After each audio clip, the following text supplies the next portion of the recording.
Բարև ձեզ սիրելի հայրենակիցներ,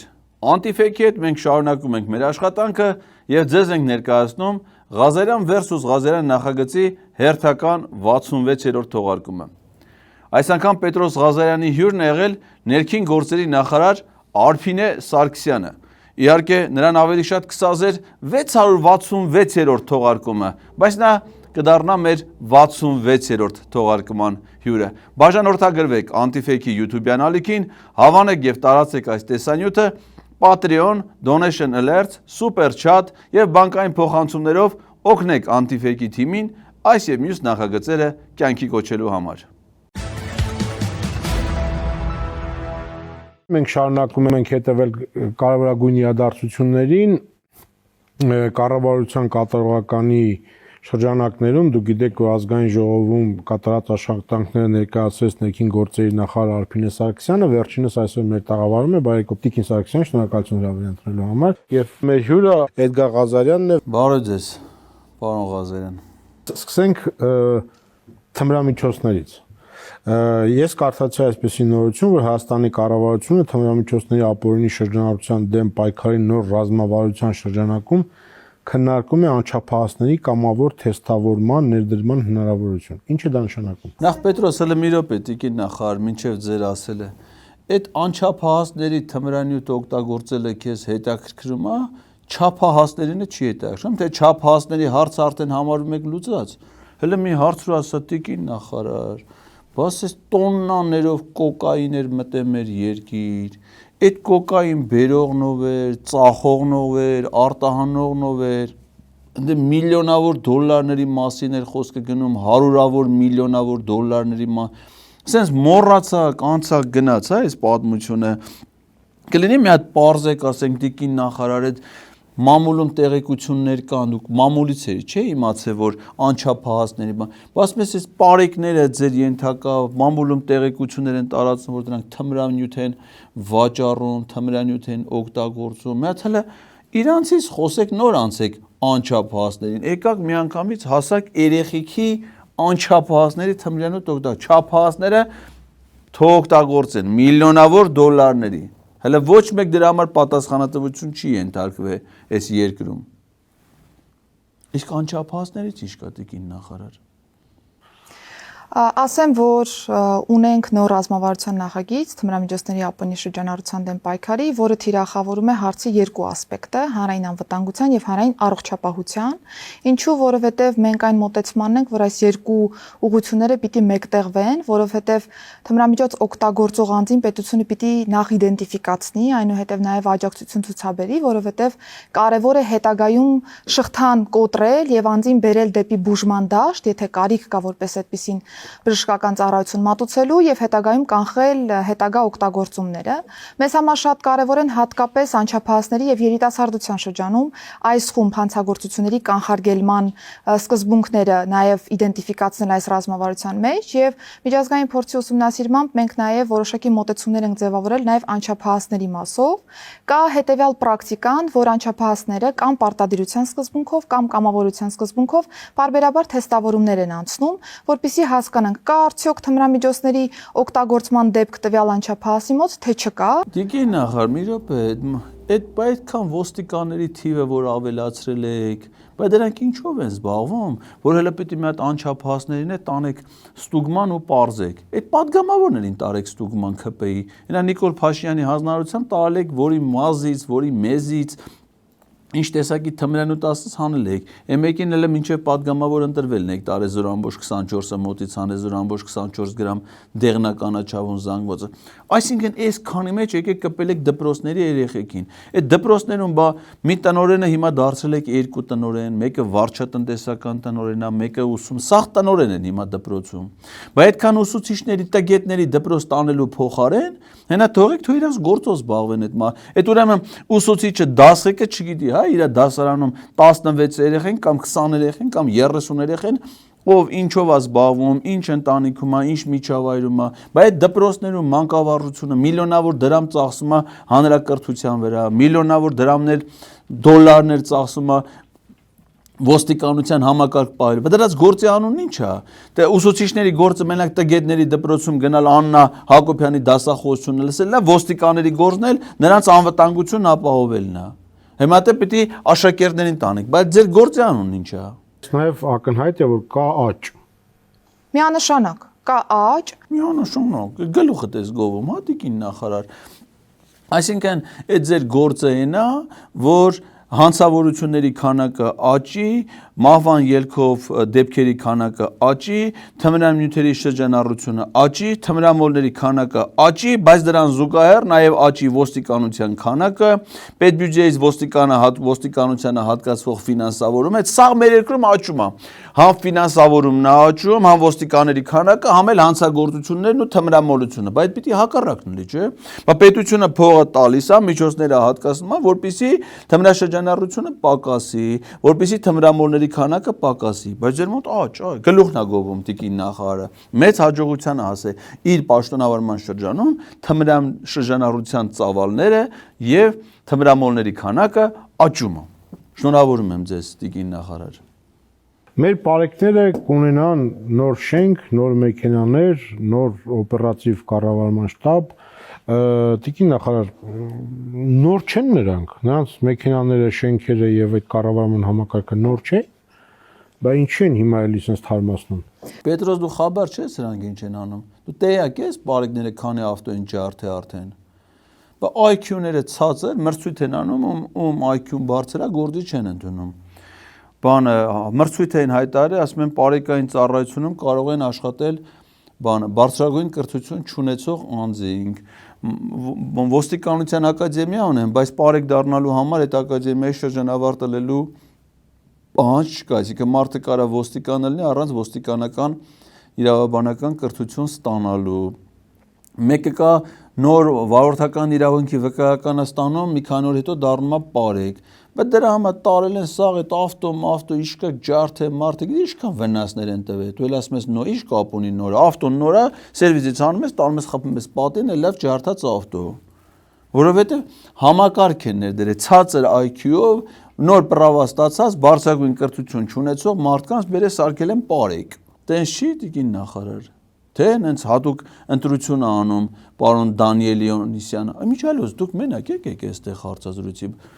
Պետրոս իսկականից մոռացա հարցնել, բայց Դանիել Լեոնիսյանն ուրա։ Սա չկարած Դանիել Լեոնիսյանի կարմա տեղ գնա, բայց շեֆը, վառան շեֆի միասին պիտի լինեն, չէ, որ ասենք մի բան անի, շեֆը կողքից լսի, իմանա ինչ ասում։ Բայց Դանիել Լեոնիսյանն է սրանց շեֆը հիմա։ Ամբողջ ներքին գործերի համակարգը այն է ղեկավարում փաստացի։ Բարեկային ծառայության ներդրման շրջանակներում այո, կար լիովին նոր սպառազինություն, որպես այդպիսին, այդ թվում նյութատեխնիկական հագեցվածություն, ընդ որում նախադեպը չունեցող հագեցվածություն ունի բարեկային ծառայությունը։ Բայց հիմա նորից հագեցնում եք։ Այո, որովհետև անընդհատ պետք է թարմացնել բարեկային ծառայության նյութատեխնիկական բազան, ինչու, որովհետև 24/7 ռեժիմով աշխատող ծառայությունը, արտաքին նոր ծառայությունը չի կարող անընդհատ, այսպես ասեմ, խնայել իրեն հատկացված ռեսուրսները եւ օրինակ չօգտագործել մեքենան այն տրամաբանությամբ, ինչ տրամաբանությամբ պիտի օգտագործի իր գործառույթներն իրականացնելու համար։ Ճիշտ է ասում, հիշում ես, չէ, Պետրոսեն Հանրապետության հրապարակում Եսի կարիատ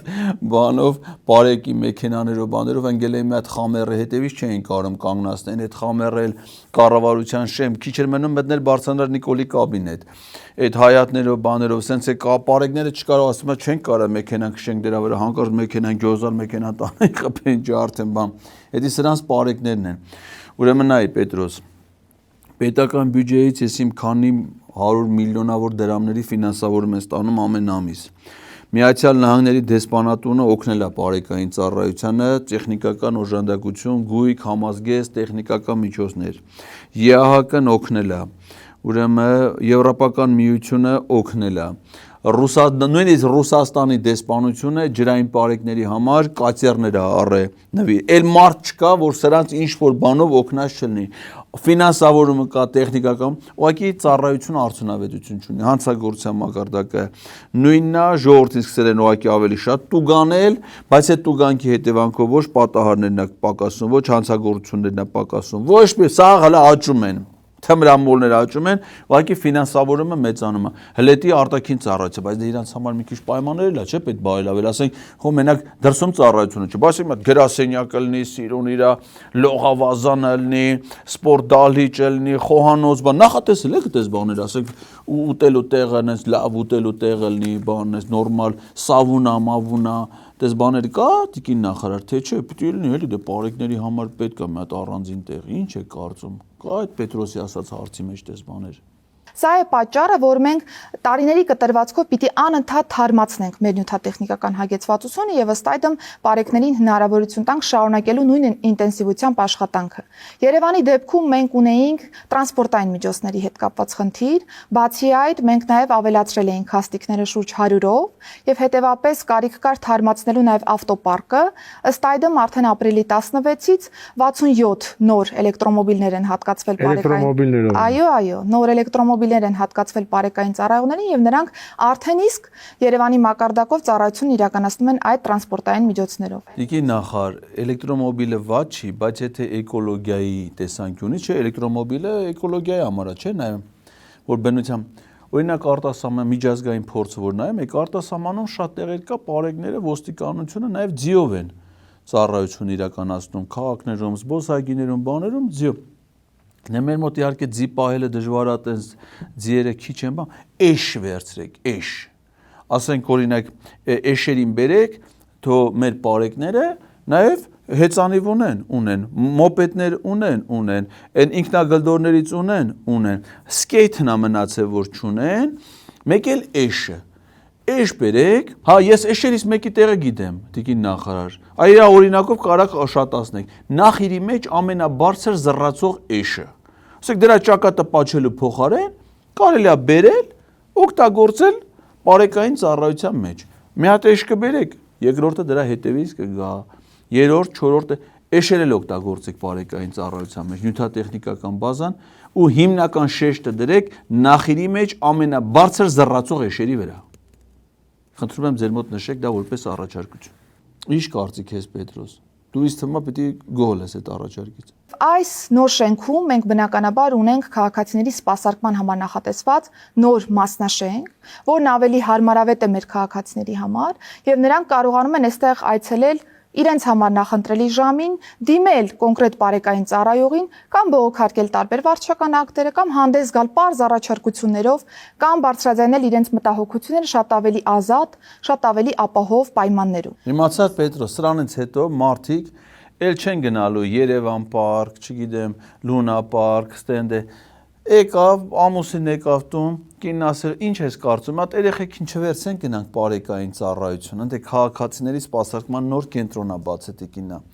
Երեխեքին սիրում, վերցնում ես, գնում ես ընդ երեխեքի խաղահրապարական տեղը, ամուսինը մոտենում է բարեկային ծառայությանը, դիմում է ներկայացնում, զրուցում են ես լավ միջավայրում, կանայք ընդ հավաքվում են առանձին մի հատ զրուցարան ալնում, ընդեղ անպայման պիտի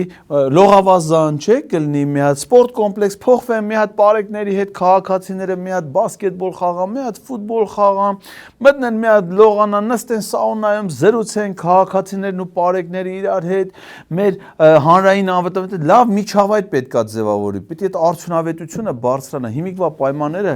լավը չեն, էլի Պետրոս ջան, բեր ընդունենք, որ լավը չեն, էլի։ Նոր շենքային պայմաններում այլևս կան բարենպաստ պայմաններ այս ֆունկցիոնալի իրականացման համար եւս կա հատկացված հրաձգարան, ունենք մարզադահլիճ, ընդ որում թե փակ տարածության տրամաբանության մեջ եւ թե նաեւ բացօթյա, ունենք նաեւ լողավազան, շենքային պայմանների կտրվածքով բարենպաստ պայմաններ կան նաեւ խոհանոցային հատվածի տեսանկյունից։ Համամ կա տիկին նախարար, թուրքական բաղնիկ։ Խնդրում եմ էլի, էդ էլ ավելացրեք։ Հեսա կարող է Ալիևը, Էրդողանը իմանան, որ դուք բարեկների համար լողավազան սարքել եք, համամ չեք բացել գոլորշիով։ Գրեք մի հատ մեծ 20 տեղանոց։ Մի վաշտ որ կարողանա մտնեն հանգիստ կամ գումարտակ մտնեն այնտեղ մի անգամից իրար հետ տղերքը մի հատ լավ գրմխեն դուզ գան համամ ավելացրեք էդի։ Այսինքն մեր ծառայողները տարական, եթե կարիք կա խոհանոցային որոշակի process-ներ ապահովելու յուրաքանչյուր մասնաշենքում ունենք ծառայողների համար նախատեսված փոքր խոհանոցային հատված ևս։ Փոխիշ լավ է, Շլավա Պետրոս էդի քումար են անում աշկից գիտես այդ խոհանոց Պետրոս կարա գանդե Պետրոս կնոջ տերեխուն կվերցես կետակետ բարեկների նոր շենք ընդ խոհանոց եկավ բայց տիկին նախար բան արեք էլի կարող հանկարծ ոստիկանապետը ինքն էլ ուզենա մեկ այցելի բան մի հատ թոնիր թոլի թոների խորովածը ուրիշ է էլի մի հատ առանձին բարեկների համար մաղալ դե կլի դե բայց թոնիր է թոլի էլի թոնիրի խորովածի համար մեկ էլ խնդրում եմ էլի քանի Արամ Հովանեսյանը ոստիկանապետը մի հատ օջախ սիրուն հենց երկու հատ պրավելի ֆորմա դրեք սիրուն ձևի ասեք սարքեն այդ խաշլամայի համար որ ասենք կրակի խաշլաման ուրիշ է չգիտեմ դու կարողա այդքան դուք մենակ ամերիկացիների բանի հետ եք շփվում այտենց fast food եք կարող ուտում, չգիտեմ, չնայած դες հիմա չի կարելի ասեմ դες մինչև երեխուցանվելը դրանից քիչ կերեք։ Բանը, բայց ասենք նախ ոստիկանապետը որ եկավ օջախի խաշլաման ուրիշ է։ Այս ցախով է, չէ, Պետրոս, ցախի են համը տալիս է, էլի, մսին է մի քիչ ուրիշալում, քան ստե գազի վրա կամ հոսանքի վրա, խնդրում եմ էլ առանձին ասեք մի հատ, անել այդ 2 կոպեկին մի նայեք։ Տվեք թող մի հատ այնց խաշլամայի համար է պայմաններ ստեղծվի։ Եվ այսպես շարունակ։ Այսինքն սրանք միգուցե առաջին հայացքից շատ տարական, շատ պրիմիտիվ պայմաններ կարող են թվալ որպես այդպիսին, բայց երբ որ մենք նայում ենք ռեֆորմի տեսանկյունից այս հարցերին, այս ենթակառուցվածքը պիտի իր դրական նպաստը բերի եւ հանդիսանա որպես մթնոլորտի փոփոխության, մշակույթի տեղաշարժի երաշխավորման որպես այդպիսին գործիք։ Անպայման, շատ լավ կա։ Պետրոս, բայց մենակ հələ հարցրասաբաց զրույցը սկսեցին կառավարության գործունեության ծրագրից ներքին գործերի նախարարությանը վերաբերող դրույթներ,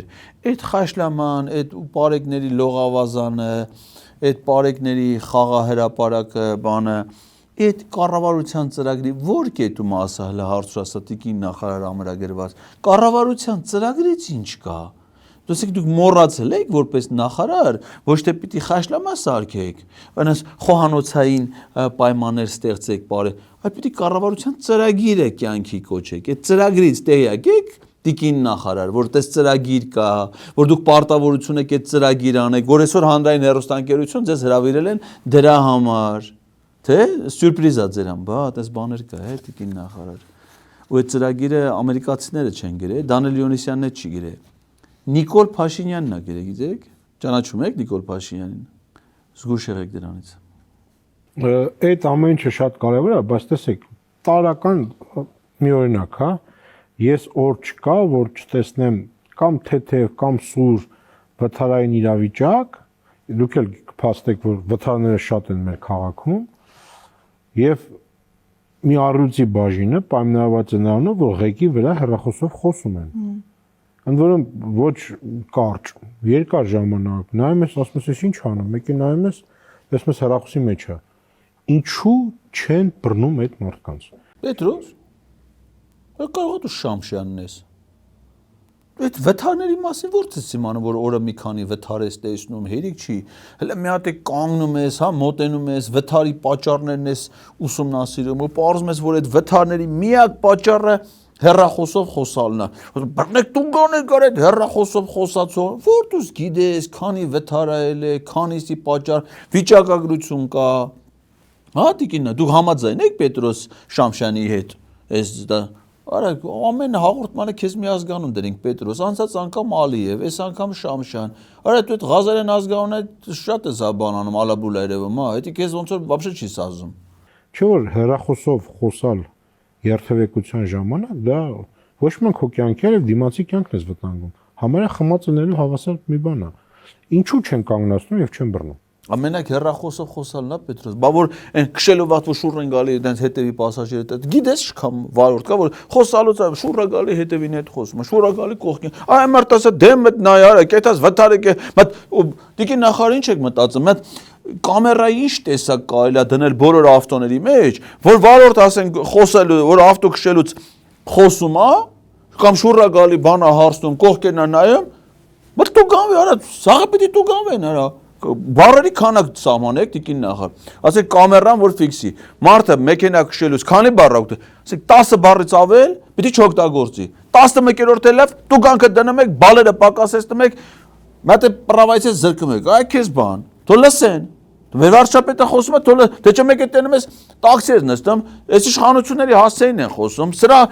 այս ոնց կլինի, սրանցից ոնց պիտի բռնենք, այ քեզ դրանց բոլորը պիտի տուգանենք, չէ՞ տիկին նախարար, պիտի տուգանենք, չէ՞ ժողովուրդին, այ թողել ենք սա, փողեր են ուզում են ապրեն արա, պիտի տուգանվեն, չէ՞ տիկին նախարար։ Լրիվ համաձայն եմ ձեզ հետ, հաշվի առնելով նաև այն հանգամանքը, որ սրանք ճանապարհային երթևեկության անվտանգության բաղադրիչ որպես այդպեսին իրենց մեջ ունեն։ Ես տեսել եմ Տիկին Սարգսյան, եվրոպական երկրներում Միացյալ Նահանգներում մարդկանց մտքով չի անցնում, որում հեռախոսը տեղ կա, որտեղ պետք է լինի, նույնիսկ գետնի ներքև չեն դնում նայեն, ռիշնանում նայեն հեռախոսին։ Այո։ Աշխարհ տեսած տիկին նախարարս էս մինա է, աշխարհ տեսած մարդ է։ Եվրոպայում միտեղ ֆուտբոլի խաղալում, տոմսը առնում, սիգարը վերցնում, այդ հիմա ֆուտբոլը նայում, երեխան դրսում է սովորում, ինքն էլ այս գլխից Ամերիկա, այն գլխից Ամերիկա, սա գիտի, թե հեռախոսը որտե դնեն, ոնց վերցնեն, ինչ անեն, փորձառում այնք մենակ այդպես չմտածեք, որ մենակ միջազգայնագետ, դիվանագետ, sense վերլուծություններ անում հայ-թուրքական հարաբերություններ, հայ-ադրբեջան Եղած դետալներով կարասի ոստիկանությունը ինչ պիտի անի, պարեկներն ինչ պիտի անի, մասնագետը մնում է մասնագետ էլի զարգացած, բազմակողմանի զարգացած մեր Պետրոսն է, Պետյա։ Ես ասեմ, որ ներպետական մակարդակում մենք կարծես թե նաև ընկալումների խնդիր ունենք, առաջին հերթին, ինչու, որովհետև շատերիս համար Հայաստանի Հանրապետության տարածքում համանման խախտումները դիտարկվում են որպես փոքր խախտումներ, որոնք հնարավոր է ներել մեր քաղաքացիներին։ Ոչ մի դեպքում ինչ ներել, պատժել, բոլորին անխնա, ամեն քայլափոխի մետի դրանք տուգանվեն, տուգանքի մատերիալները, բայց չէ, գիտեն ես իմ Նիկոլին բերեմ են իշխանության, որ ազատ ապրեն, բայց այդպես տուգանվեն սաղ ամեն քայլափոխի, հեռախոսով խոսան տուգանվեն, ծխեն տուգանվեն, մի բաժակ խմեն տուգանվեն, միտեղ ավել խոսան տուգանվեն, միտեղ ուր տունը ուշեթալն է, չէ՞ տուգանվի Պետրոս, բա ոնց ախպեր ժամը 10-ին պիտի սաղել տունն էլ են, 10-ից կեսով եկավ պիտի տուգանվի, բա ոնց։ Այս տեսանկյունից կարևոր է թե մեր քաղաքացիների վարքագիծը եւ թե նաեւ մեր ծառայողների ավելի ինտենսիվ ուշադրությունը այս քաղաքացիները շարունակելու են հեռախոսի մեջ լինել քշելու ժամանակ, մինչեւ իրենց չբռնեն, չտուգանեն։ Արա ինչ տուգանել այդ ցավը տանեն պետք է հենց միանգամից Ամերիկայից ասում քաշմանը տակ միանգամից այ ախպերը ոստիկանը ինչ արդեն տուգանելն էլ իր չափն ու սահմանը ասեք տուգաներ փողերը պծավ հիմա տուգան գրի փողը չի կարում ոնց ինչ դանը շեղ տեղում ճիպոտով ծեծել բա ոնց էս բաները պիտի մցնենք բայց չես հայերին պիտի թողնենք իրանց երկրում հանգիստ ապրեն այ քեզ բան բայց Ադրբեջանը թուրքական իշխանության իմաստը ո՞րն է Պետրոս ջան եթե թողնեն այս մարդիկ հայերը հանգիստ իրանց ապրեն կամ հեռախոսը զանգը գալիս է վերցնեն Պարեկների մասով միանշանակ տուգանման դեպքերը գնալով ավելի շատանում են, բայց մենք մի հետևյալ խնդիր ունենք, որին բախվում ենք վարչարարության շրջանակներում, շատ հաճախ դատական համակարգում ունենում ենք բեկանումներ այս խմբակների, ինչու, որովհետև չի լինում այնպիսի մի տեսանյութ, որը որ կապացուցի հեռախոսի օգտագործման փաստը որպես այդպիսին։ Ողջ քաղաքը խցիկ է, տեսախցիկ է, ո՞ն։ Տեսեք, քիչ է Պետրոս, պիտի ավելացվի։ Կա ապացուցողական որոշակի բազա, որը որ մենք պիտի պահպանենք հաշվի առնելով օրենսդրական կանոնները, բայց վստահեցնում եմ, որ առաջիկայում այս հարցը իսպառ կվերանա, որովհետև մենք նախատեսել ենք տեխնիկական նոր, շատ փոքր, բայց կարևոր հագեցվածություն բարեկային ծառայողների համար եւ դրանք կգան օգնելու արձանագրելու ցանկացած տեսակի խախտումը, այդ թվում ծխախոտի օգտագործում, այդ թվում հեռախոսի օգտագործում եւ նաեւ ամրագոտիների օգտագործում։ Եթե գաղտնիք չի, ինչ տեխնիկական նորարարության մասին է։ Նորարարություն չէ, փոքրիկ միջոց է, տեսախցիկային համակարգ է որպես այդպեսին, որը որ տեղադրվելու է բարեկային ծառայողների տրանսպորտային միջոցների տանիքային հատվածում, որը որ թույլ կտա 360 աստիճանով նկարահանել շրջակայքում գտնվող մեքենաներին եւ եթե լինի իհարկե այնպիսի խախտում, որի դեպքում որ բարեկային ծառայողը պիտի համապատասխան ակտ կայացնի, որոշումը կայացնի, սա կգա օգնելու ապացուցելու տվյալ խախտման առկայությունը։ Բառեր էլ, այս բառերը ասում են գերազանցիկ մանիկը, ասա տանիքային հատված, բարեկային մեքենայի տանիքային Տիկին նախար, գիտեք ինչ արեք, դա քիչ է, ամեն մեքենայի մեջ կա հայելի, այդ հայելի վրա մեծ կամերա խփեք, բա ոնց, օրենք պահանջարեք, ասեք եթե մեքենան ներսից ամբողջ սալոնը նկարող հայելի չունի, այդ մեքենայի վաճառքը արգելում է, 24 ժամ այդ խցիկը միացրած է, շուչոք օրինականացրեք աղբը ջան, բան արեք, կամերան թողնի 24 ժամ մարդուն նայ կամ ասեք այս միկրոֆոնները ոնց է խփած է մարդու վրա չէ պահանջեք ասեք Հայաստանի յուրաքանչյուր քաղաքացի պետք է ունենա միկրոֆոն կամերա է այսինքն համ միկրոֆոնը լի համ էլ այս վերևի մասը կամերա որ միշտ մարդու նկար ասեք հիմա մարդը ենթադրենք միտեղ ծխում է ու ոչ միտեղ չի ֆի ինչի չֆիքսվի օրինակ Ինչ 50,000 դրամ տուգանք է, չէ, եթե մարդը միտեղ ծխի, եթե այդ միտեղը կամերա չկա, то ամեն մարդու վրա մի հատ կամերա լի, ամեն ավտոյի մեջ մի հատ կամերա լի, ավտոյի բագաժնիկ է, Պետրոս ջան, ինչ հանցագործուն ասես, կարաս ասենք, ապրանք տանը դնես բագաժնիկը։ Ամեն մեքենայի բագաժնիկում պիտի մի հատ կամերա լի, որպեսզի ապացուցողական բանը, որ ամբողջ ժողովրդին ասենց հսկեն, այդ քիչ է հիմա, որ ամեն խաչմերուկի մի հատ կա, ամեն արագաչափի մեջ մի հատ կամերա կա, ամեն պարեկի ավտոյի մեջ մի հատ կամերա կա, պարեկը մոտենում է քեզ մի հատ կամերա իր վրա խփա։ Թող քաղաքացիների վրա լինի։ Բոլորի երեխան ծնվավ, ծննդական վկայական հետ միասին մի անգամից կամերան տալիս են։ Կամերան տալիս են, տանում ես խփում ես երեխուդ վրա, երեխան գիշերը լացում է, մայրը քնած ամնում, չէ՞։ Հեսա տիկին նախար, հաջողությունը լինի երեխա եք ունենալու։ Ասեք երեխային գիշերը լացես, դու էլ քնած մնացիր, չելար դու կերակրես։ Պիտի դու գանվի։ Պիտի դու գանվի, այդ մայրերը պիտի դու գանվեն։ Այո, որովհետև օրենք կա, երեխան լացում է, պիտի կերակրվի։ Չէ, ուրեմն պիտի դու գանվի։ Կինը զանգում է, ասում է, ամուսնուն ասում է, տուն գալուց երկու հատ թթվածել կառնես, հաց կառնես։ Չարավ, պիտի դու գանվի։ Վերջը պիտի ղեկավարվի այ մարդ, այս մարդը պիտի Նիկոլ Փաշինյանը ինչ ցանկություն ունենա, պիտի ամբողջ ժողովուրդը կատարի։ Ոնց կատարեն։ Պիտի հսկվի։ Չէ՞, այդ ամեն քայլը փոխի։ Զարգացրեք։ Զարգացրեք, մինչև տենանք ինչ է ալում։ Տեսեք, դուք անդադ խոսում եք նորարարություն, ոստիկանության եւ այլն, բարեփոխում, բայց մենք կարդացինք դեպքի մասին, որ 29-ամյա երիտասարդին Տիգրան Ուլուբաբյանին, ինչպես նրա փաստաբանն է ասում, ծեծել եւ խոշտանգել էին։ Այո, որ լսում ես նման բան, մտածում ես արդյոք մեր բարեփոխումները ճիշտ ուղղությունով են գնում, որովհետեւ 21-րդ դարում մարդուն տանել ոստիկանության բաժին եւ ծեծել մի քիչ հիշեցնում է մեր 90-ական թվականները։ Այդ մի դեպքի գիտես, հա դու Պետրոս, փաստորեն դու տեղյակ չես Սամվել Վարդյանի դեպքի մասին, որ ոստիկանների հսկողության ժամանակ քննչական կոմիտեից մինչև ձերբակալվածների պահպանման վայր տեղափոխելուց ոստիկանների չիշիկն եկել էր, իրան գնացել էին, առանց պամպերս էին մնացել, հետո ինչ դեպքեր եղել, այդ դրա մասին չգիտես, այն փաստաբաններին, որ ոստիկանության բաժնում բռնության են ենթարկել, դրա մասին չգիտես, որ ինձ փողոցում ոստիկանները տապալեցին գետին, ձեռնաշղթաներ հագցրեցին, առանց տեղի, առանց ոչ մի բանի տալ են, հասցրել են ոստիկանության բաժին, իրանք էլ չգիտեն ինձ ինչի են բերման ենթարկել։ Այդ դեպքերի մասը, այդ մի դեպքը գիտես, տիկին, բայ լավ ասա, Պետրոսը տեղյակ չի, տիկին նախար, այդ ոստիկանները հունիսի 12-ին անցած տարվա, այդ 25 հատ նռնակներ էին նետել խաղաղցույցի մասնակիցների նկատմամբ, ես իմ քանի հոգի վիրավորումներ էին ստացել, բան, հա դե լավ էլի Պետրոս, արա 21-րդ դարն է, ոնց կարելի է այդպես բանել, էլի արա այդ ոստիկանությունը փաստորեն չի բարեփոխվի, հա տիկին նախար, բայց ամերիկացիները ձեզնից ինչ են այդպես գո դեսպանը ասես նստում է մի կողմը, դու ես մի կողմից են Սրբուհի Գալյանն է, ասես ոնց որ ու բաբուսի ժիլի դվա վիսյոլի գուսյա, այս գուսերով ասես նստած այդ բաբուսյայի մոտ այդ բան եք անում, բայց այն չեն դրանք ձեզնից գո։ Առաջին արձանագրումս կլինի այն, որ մեր բարեփոխումները իրապես ճիշտ ուղղությամբ են առաջ շարժվում, ինչու, որովհետև բարեփոխումների առանցքում մարդու իրավունքների պաշտպանության ավելի բարձր ստանդարտ երաշխավորել է եւ առայժմ չկան մեղադրյալներ եւ պատժվողներ։ Պետրոս գիտես, բանը չկա, Նարեկ Սամսոնյանին, որ հերոստացույցով խոսալու համար YouTube-ով որ հարցակվել էին ոստիկանները, տապալել էին գետին, ասում նայում ես, ասում ես, այ մարդ էս, երբ մարդ սպանեց, այ մարդ դեպքի վայրից ես բռնին տարան։ Ոնց որ դրա համար էլ ոչ մեկը պատասխանատվության չի ենթարկվել Պետրոս։ Հələ քանի նախարարն եկել այլ մատ հարցրած, այդ ոստիկաններն ով էին, այդ որտեղ լսան, այդ ինչ տեսան, այդ քշերը ինչ էին քնել, ան հարցակվան մարդու վրա։ Հա? 21-րդ դարում կարելի է այդպես բանել Պետրոս։ Թե դա բարեփոխվելուց հետո արեցիք, թե դրանից հետո պետք է բարեփոխվեք։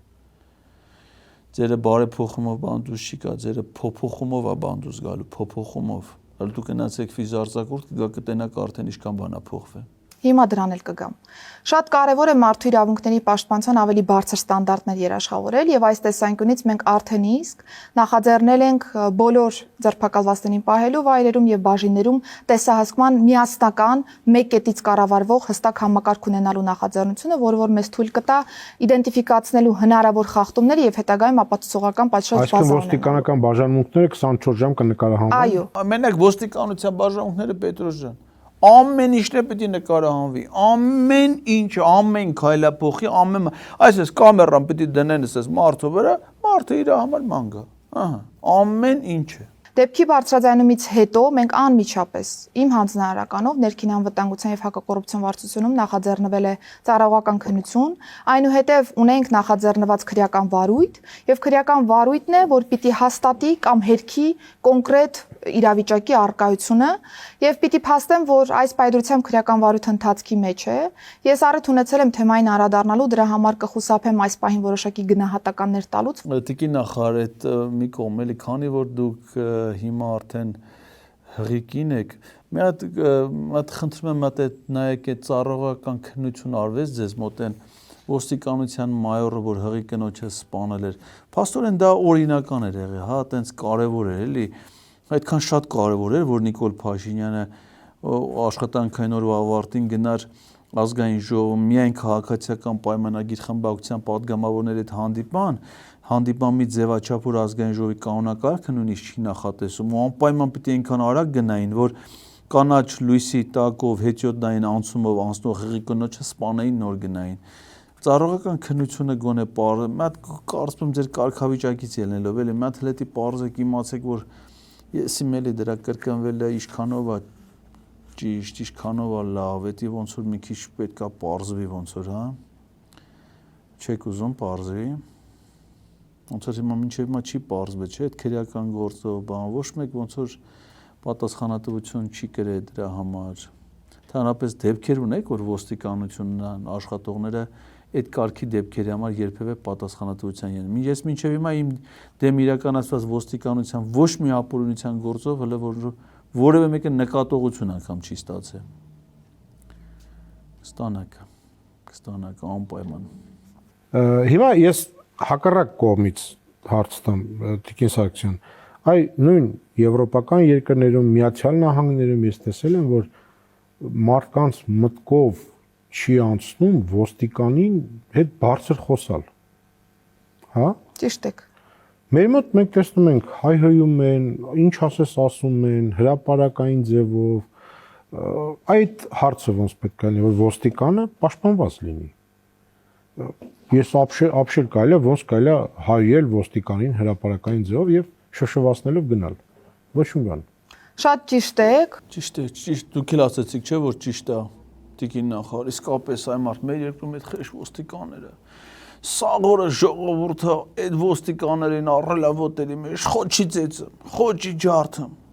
հատկապես են կարմիր բերետավորներին։ Միտեղ մի հանրավակալում, այս հանրավակի մասնակիցները հարձակվում են այն Ջոմարտյան Հայկազի վրա, այն մյուս կարմիր բերետավորների վրա։ Տութ է կտաս, տանում գցում են ավտոները, բերման են ենթարկում այս խեղճ ոստիկաններին։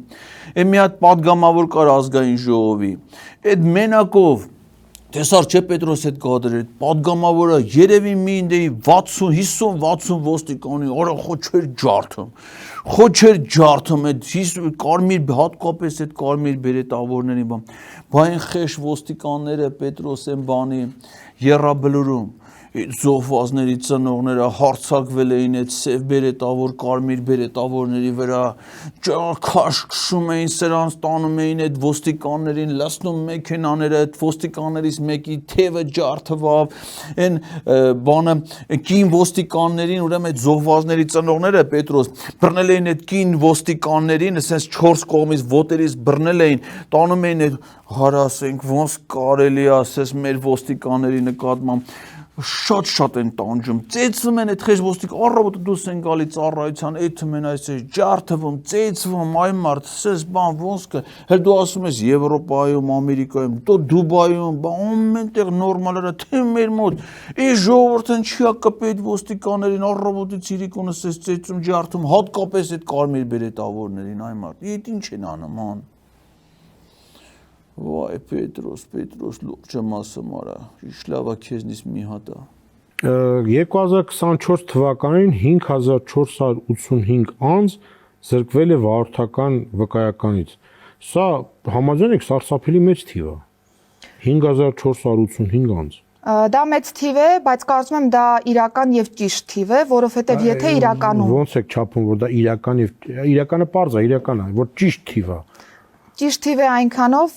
որքանով որ բարեկային ծառայողների վարչարարության վերլուծությունն է մեզ ցույց տալիս պնդելու, որովհետեւ իրականում հատկապես այս մասով շատ խիստ հանգավորում ունեն նաեւ բարեկները, քանի որ եթե կա վարորդական իրավունքի կասեցման կամ զրկման դեպքեր, դրանց միանշանակ պիտի խիստ արձագանք տրվի, որովհետև մենք այն մտքին ենք, որ հանրային անվտանգությունը կարևոր է թե կոնկրետ տվյալ քաղաքացու համար եւ թե նաեւ այլ քաղաքացիների համար, որոնք կարող են տուժել տվյալ իրավախախտի վարքագծի արդյունքում։ Տիկին նախարարը ուրեմն լսի։ Այս վերջերս կառավարության նիստում դուք էլ ընդեն նստած մի հատ իրավախախտ վարորդ, ունենց ակնհայտ նա պսիխով ոնց պիտի հանածել է այդ վիճակում, ասենք, որ հոգեբուժը դրան տեղեկանք տված կլինի, որ նա հոգի կամ ինչ է ասում է, որ ինքը վարորդական իրավունքի վկայականը ստացել է 300 մետր հեռավորությունից ու իր վարորդական իրավունքի վկայական ստանալու պատճառը գիտեք ինչն է, որ ոչ թե գնացել տեսական քննություն հանձնել, որ ոչ թե գնացել է գործնական քննություն հանձնել, այլ որ ինքը եղել է հեղինակավոր լրագրող ու իրան ասել են շարժ հավաքի գնա 300 մետրից, ես 300 մետրից ո՞նց եմ պրավա տալի տիկին, հիմա տալիս են 300 մետրի 300 մետր այդ 3 հատ ֆուտբոլի ստադիոն է։ Այդ 300 մետրից տրան պրավային տվե ասել են թող գնա։ Հիմա ասում եմ անա Պետրոս ասել ինչքան 5485-ը։ Էդի մեջն է էլի։ Դրա պրավան ձեռից առել են թե չէ բարի։ Ես դրանց եք բարեկների աշխատանքը վերլուծվել է։ Իմիջալուց ինքը նաև ավտոյել է քշում, ավտոյա քշում հերիք չի, կնիկն էլ նկարում է, ուշադրությունը շեղում է, ինքը քշում է անդադ նայում է հեռախոսով, կնի Պետրոս, նոր դու էիր ասում, չես, հեռախոսով նկարում են, խոսում են, կնիկը սրան ասես ձեռ առնում են, բան անում, հեռախոսով նկարում է, էսի սենց թեքվում է, նայում է, ժպտում է, այնց է հաճա, բայց դրանց բռնել եք դուք, մեկը կար տիկին նախարար, պրավա չուներ, կարծեմ քաղաքապետ էլ դառավ էդի, չնայած չէր ընտրվել, բայց դառավ, տրոլեյբուս էր քշում, գազել էր քշում, պրավա չուներ, դրա պրավան ձեռից առել եք թե չէ, արեց սաղանորենների ձեռել, գնացել են խեղ ճանճաներին, եսին որդից պրավաները հավաքել են, բայց գլխավորների ձեռից առեք այդ պրավաները տիկին նախարար։ Ի վերջո, պիտի մենք ընդունենք, որ տրանսպորտային միջոցով երթևեկություն դուրս գալը պատասխանատու քայլ է եւ առավել վտանգավոր աղբյուրով հանդես գալ երթևեկության ընդհանուր process-ում եւ չենթարկվել կանոններին, սա վտանգավոր երևույթ է։ Հետեւապես մեր արձագանքը պիտի լինի շատ կոնկրետ եւ խիստ։ 20 թվականից 24 թվականների առյալ մոտ 20000 մարդ զրկվել է վարորդական վկայականներից։ Եթե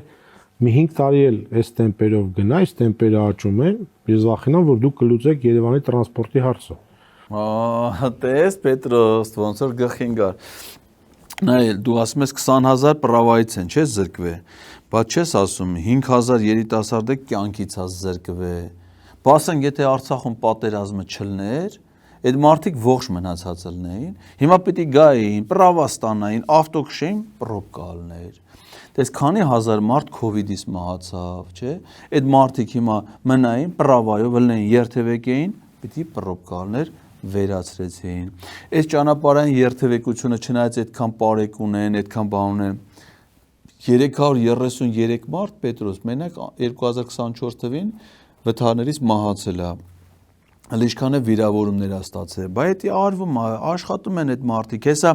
մի հատ էլ նորմալ նոր պատերազմ որ հրահրեն, ահագի մարդ էլ ընդ զոհի, մնացածը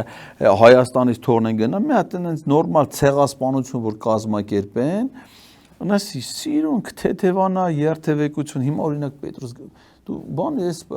23 թվից հետո, ես 24 թվին Ղարաբաղ գնացել ես Պետրոս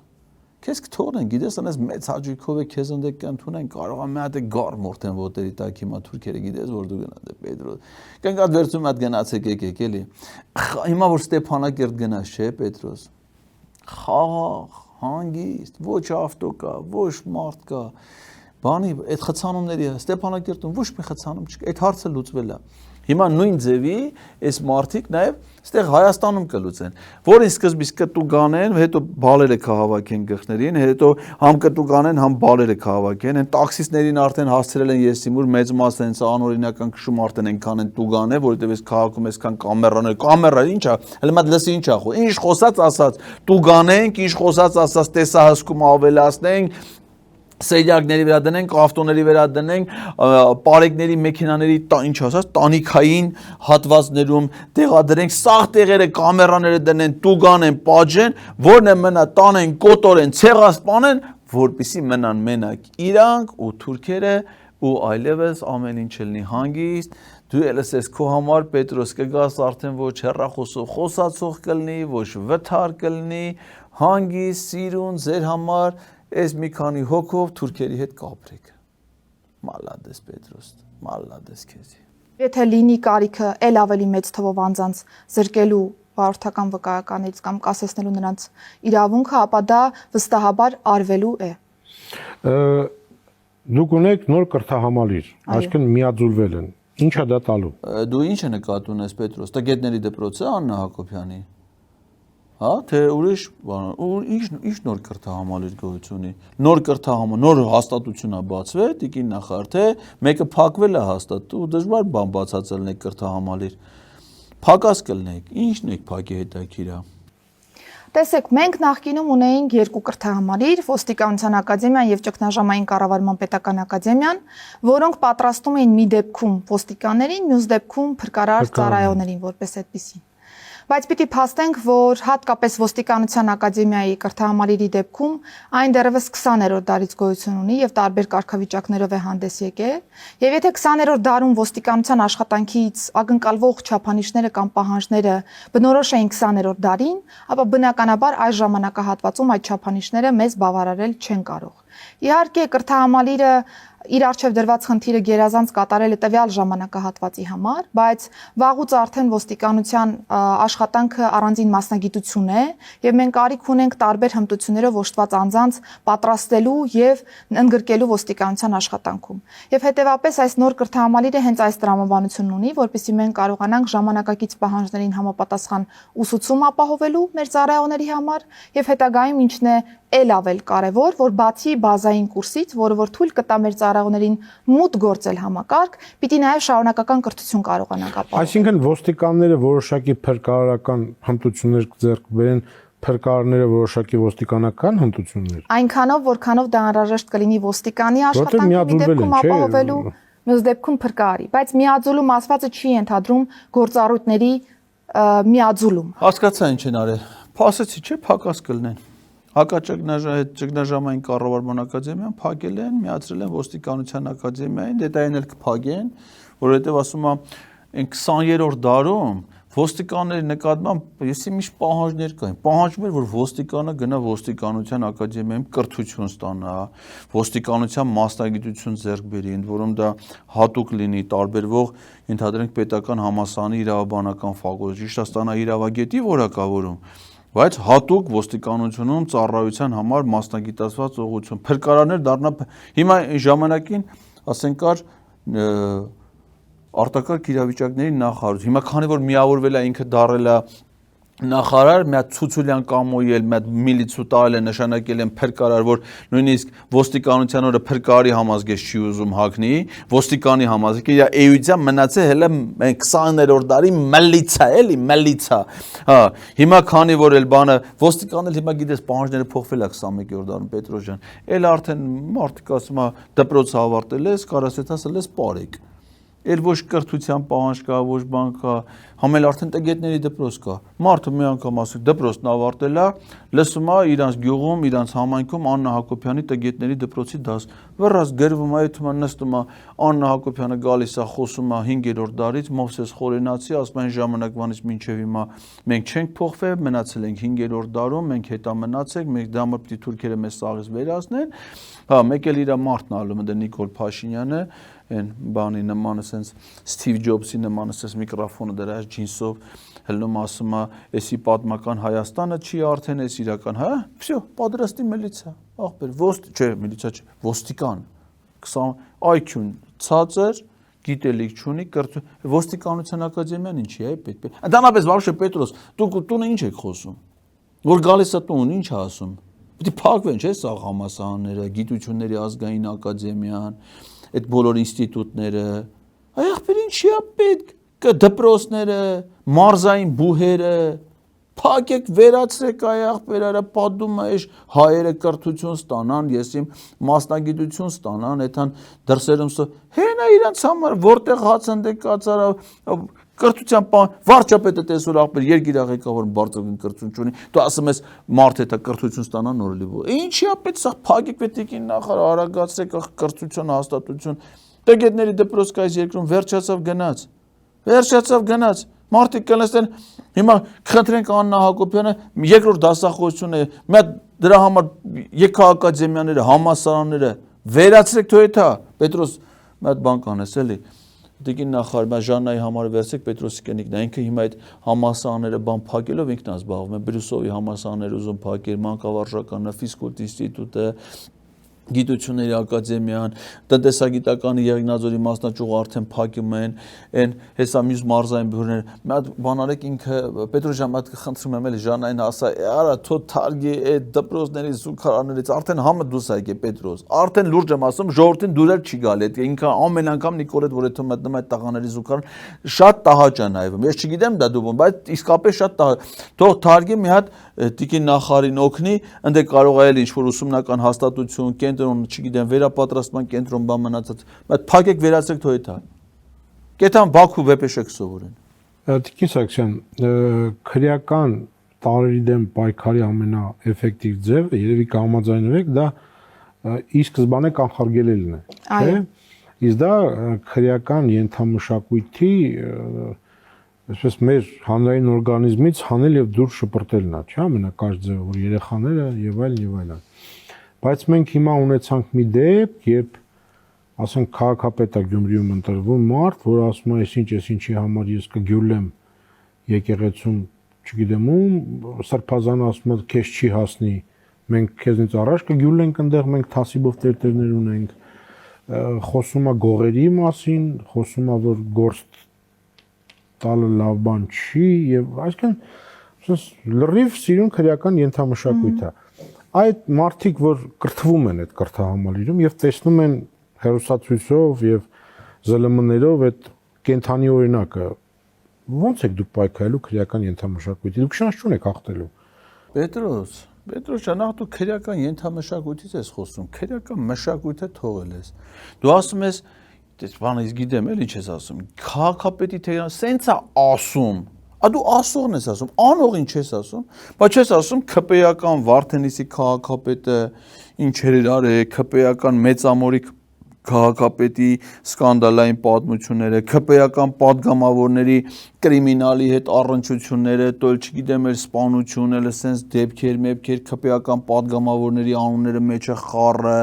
սրանց գործող քաղաքապետերի են Փարաքարի քաղաքապետի հետ ՔՊ-ական որ չեն տրվավ հետը դրանից առաջ պատմությունները,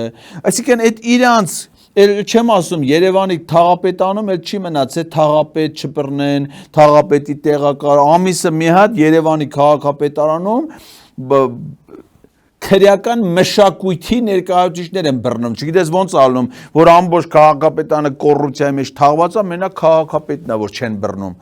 Արտաշատը չես ասում, այդ իրա Եթակա իր տեղակալն է, ոստիկանության պետ Արամ Հովանեսյանի տղան Արտաշատի քաղաքապետի խորհրդականն է։ Հələ հարցրած Արտաշատի քաղաքապետանում քանի մարդ ձերբակալվեց քրեական մշակույթով, այսինքն կոռուպցիայով զբաղվելու համար, բացի իհարկե ոստիկանության օրինավոր, ապա սա քաղաքապետանը կոռուպցիայի մեջ գործում է, մենակ ոստիկանության պետի տղան, որը ՔՊ-ով ընտրվել էր ավականու անդամ, այն այսպես օրինավոր գերազանցիկի նման այսպես նստած խորհրդական խորհուրդներ է տալիս ուշեն որ քաղաքապետը չի լսում այդ հիմա կոռուպցիայով զբաղվում դու այդքանը սաղ թողել ես Պետրոս այս իրանց քրեական մշակույթը չես ասում որ իրանց նախարար իրար գոլեգա Վահան Քերոբյանին բռնին գործից հանին, որովհետև իրանց ազգային ժողովի նախագահ Ալեն Սիմոնյանի աղբոր կնիկը դրա մեջ էր, իր մեղքը խոստովանել է, որ իրանց ազգային ժողովի նախագահի մի ամբողջ կոռուպցիոն պատմությունների մասին էլ արդեն լեգենդներ են, չգիտեմ ես իմ ուր են գնում։ Այդ սաղը դու համարում ես բան, դա քրեական ենթամշակույթ չի, էլի դա քրեական մշակույթ է, այ ենթամշակույթի հետ ճիշտ է քոքից պիտի բռնել, ենթամշակույթը պիտի բանանել, նորս էս գան հասնեն մշակույթին։ Ակու կնիկը համել մշակույթի նախարարն է, չէ՞ Պետրոս։ Աբեր մի անգամից թող կոչվի քրեական մշակույթի նախարար Ժաննա Անդրեասյան, ինչ վատ կլինի։ Կրթությունն է մանավանդ կրթություն, մի րոպե, սա ընկավ տեղը։ Այդ կրթություն, գիտություն թող վերանա, մեկը վերանում է, թող Հայաստանում ստեղծվի Հայաստանի Հանրապետության քրեական մշակույթի նախարարություն։ Նախարարն է Ժաննա Անդրեասյանը, որը համագործակցի ներքին գործերի նախարարի հետ։ Всё, դզվավ։ Համաձայն եմ ձեզ հետ։ Բիոմետրիկ անցումները շատ սուր են։ Դուք ասիք, որ լինելու են նոր բիոմետրիկ անձնագրեր, որոնք տարբերվելու են հնից։ Այո։ Ինչով։ Տեսեք, նախկինում, երբ որ մենք ունեինք բիոմետրիկ անձնագրեր, դրանք պարզապես անվանումով էին բիոմետրիկ որպես այդպեսին։ Ինչու, որովհետև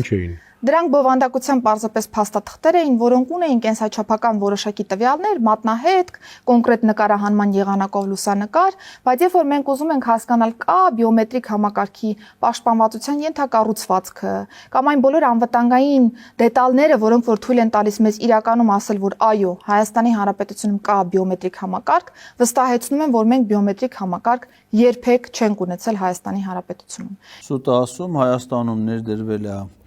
բիոմետրիկ անձնագրերի համակարգ, այդ մրցույթը ժամանակին շահել է եւ իրականացրել է, դա ես հո լավ գիտեմ, Պետրոս, լեհական ՊԵՎ պետական ընկերությունը, որը նաեւ Լեհաստանում փող տպող ընկերությունն է, Լեհաստանում անձնագրեր տպող ընկերությունն է, մինչեւ այս վերջերս էլ Հայաստանի ոչ միայն բիոմետրիկ անձնագրերը, այլև սովորական անձնագրերը դրա տպագրությունը իրականացրել է լեհական ՊԵՎ ընկերությունը, եւ այդ ընկերությունը այդ մրցույթը որ շահել է նպատականոց է ներդնել ոչ միայն բիոմետրիկ անձնագրերի համակարգ, անձնագրեր տրամադրի, այլ նաև ամբողջական կենսաչափական տվյալների մշակման իրագործման համակարգանի, ինչը որ հիմք էր հանդիսանալու Պետրոս ջան, որպեսզի Հայաստանի քաղաքացիները ավելի հեշտ ստանան Շենգեն վիզաներ, ավելի հեշտ կարողանան ճամփորդել, ուրեմն սրանք եկել են, այս ՊԵՎ-ի հետ պայմանագիրը խզել են վաղուց, արդեն մի քանի տարի է, որ Հայաստանում առհասարակ բիոմետրիկ անձնագրեր չեն տրամադրվում Հայաստանի քաղաքացիներին, հիմա նոր մրցույթ են հայտարարել, մի հատ ֆրանսիական ընկերություն են շահել, իսկի պարզ չի այդ ինչ պայմաններ է, ինչ գներով է, ինչ է, էլ էդի հետո մենք կպարզենք, նոր ուզում են անեն մի բան, որը վաղուց այդ համակարգը ներդրված էր եւ արվում էր լեհական փորձառու ընկերության կողմից հսկայական ծավալի աշխատանք էր արվել, որ այսպես զերոյացին, գցին մի կողմ, հիմա զերոյից ուզում են ինչ-որ բան ստեղծեն, դե պարզը սրանք ոնց կարան բաներ, նայ էլ ասեն, գիտի ինչ ստեղծող է։ Մեկ էլի մի խոսքով էլի դժբախտություն է Պետրոս։ Ու կարան ասած հանգիստ մենք չենք ունեցել նոր առաջը սուտ ունեցել ենք ամեն ինչն էլ ունեցել ենք ամենաբարձր մակարդակում, դա ամենը պրավալ են տվել սա։ Մենք գործ ունենք անձնական տվյալների հետ, չէ, եւ շատերը քննադատում են, ասում են, որ մեր անձնական տվյալները կհայտնվեն մասնավոր կազմակերպության ձեռքում։ Պետրոս ջան, ինչից է խաբար, ամբողջ քաղաքի Երևանի բնակիչների անձնական տվյալները տվել են Տելսեր ընկերությանը, LID քարտով, էլ դրանք կցված բանկային հաշիվներով, ամբողջ շարժը քաղաքի բնակիչների վերահսկում է, ով որ ժամին երբ ավտոբուս նստավ եւ մետրո նստավ, որտից էլա Տելսերն էլ մի մասնավոր ընկերություն օֆշորներում կեսը գերանցված, դու ընկել ես ասում ես այ ախպեր թուրքերն էս բաներ գիտեն մեր մասին, նոր ընկել ես անձնական տվյալներ, տիկին նախարար տվեք, թող եթե մասնավորին Են դիս կտա դրան, են դիս կտա վերջը տվեք այս հայերի թող եթե բարձն տան։ Շնորհակալություն։ Շնորհակալությունը ո՞րն է Պետրոս, տենց էլ չհասկացանք։ Կառավարության գործունեության ծրագրի դրույթներից ներքին գործերի նախարարությանը վերապահված, որ նպատակներն են իրագործվել 2024 թվականին։ Այսպես թողնես կստացի թե խոսում է, չէ՞, հենց այդ ամփոփի ասա ինչ ասաց էլի։ Այսպես գերազանցիկի պես գաստված խոսում է, բառերը ասում, տենց էլ մեջը ոչ իմաստ կա, ոչ բովանդակություն։ Մենակ տիկին նախարար մի բան էլ ինձ շատ է հետաքրքրում։ Ընդհանրապես պետական պաշտոնյաները, հատկապես ուժային ոլորտին, նախ պիտի որոշակի փորձառություն, գիտելիք ունենան այդ ոլորտում։ Դուք կյանքում ոչ ոստիկանության համակարգում եք աշխատել, ոչ փրկարար ծառայության համակարգում եք աշխատել։ Մեկ էլ միանգամից 31 տարեկանում, թե 28 տարեկան, ինչքան որ խոսքով դառնեք նախարար։ Նա էդի էլ իր հերթին։ Ու պաշտոնական միջոցառումների ժամանակ վերարկուի պիջակի վրա մի հատ ինչ-որ լոգո է խփած, ինչ-որ մի ակումբի նշան, ոչ թե Հայաստանի զինանշան, այլ ինչ-որ մի հատ ակումբի նշան։ Մի հատ խնդրում եմ հաջորդ գալուց ասեք էլի Պետրոսին, դուք այդ որ երկրի, որ ակումբի անդամ եք, որ երկրին եք ծառայում, որ ակումբի եք ծառայում, որ դրա այդ ակումբի նշանով մասնակցում եք պետական միջոցառումներին, այդ թվում օտարերկրյա պաշտոնական պատվիրակությունների ընդունելությանը, որ խնդրեմ էդի հաջորդ գալուց երևի դա կլինի մեր 666-րդ թողարկմանը։ Այդ մասին խնդրում եմ Պետրոսին եւ մեր հանրությանը հայտնեք։ Հիմա շնորհակալություն։ Կհանդիպենք, ցտեսություն։